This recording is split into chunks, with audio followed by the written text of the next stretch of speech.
Hello everyone, this is a self-watering container, otherwise known as a SIP container, or wicking pot or wicking container. But basically the idea is it contains a lid. It contains three components.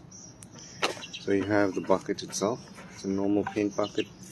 I use the ProStar one. It's easy to clean and it's 20 liters. It is non-acrylic paint, so it's water paint. It comes off fairly easy. I've got a hole drilled. It's about a 1.5 centimeter hole drilled. This is a weep hole, and basically what this is acts as a self-watering container or solution, whereby, for example, you have a container, you have a reservoir of water at the bottom up until the weep hole. You have a shield on top, and the shield is basically on stilts. This is 32 millimeter conduit pipe, cut to size.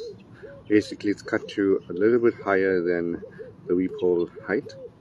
And what I've done was, instead of getting a net cup, I had some spare pots lying around. This is what is the size? I think it's a 12 centimeter pot. And all I've done was burn. You can drill holes or burn holes, just depends on you. This basically acts as a wicking agent. Basically this part will be submerged. You can pack this with palm peat or any form of soil. Basically soil wicks up water from the reservoir up into this base here, where the entirety will be filled up with soil. And it's actually called capillary action, if I'm not mistaken.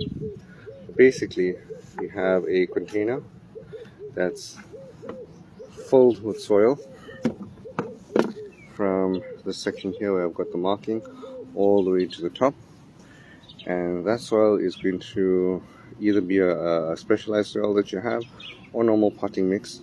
And in the potting mix you'll have either pepper, any sort of, I've tried eggplants, peppers, chilies, tomatoes.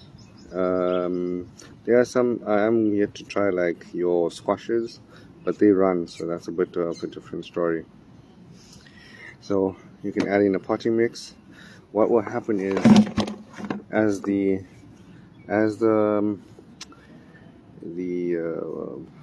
water is sucked up through the wick, the water goes up, and the roots basically use, or the tree uses, the water as it needs.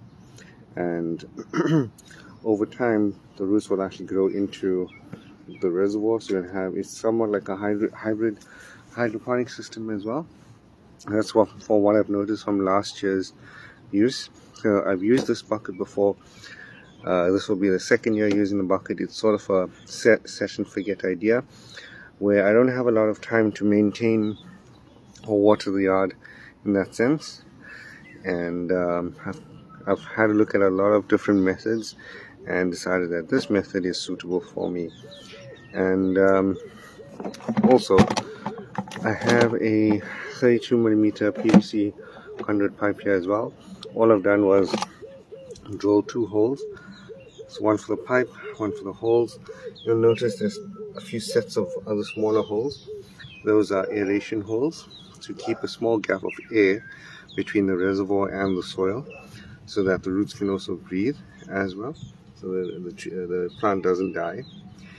And what I've done here, I didn't have a hole saw that's big enough to cut to size, so I literally took a Stanley knife and cut my own or modified the hole just for it to sit flush. I've used cable ties to tie up all of the stilts, and the stilts are basically made of PVC conduit.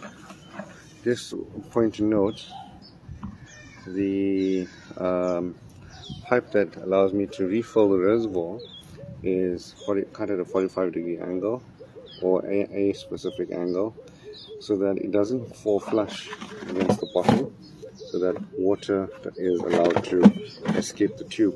That's here. The beauty of this is, if it rains, it's good, it fills on its own. It'll never overflow because we have a weep hole. Weep hole will basically control the level up until this point.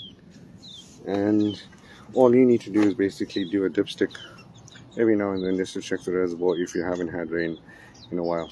And that's basically it for a self-watering container. Bye for now.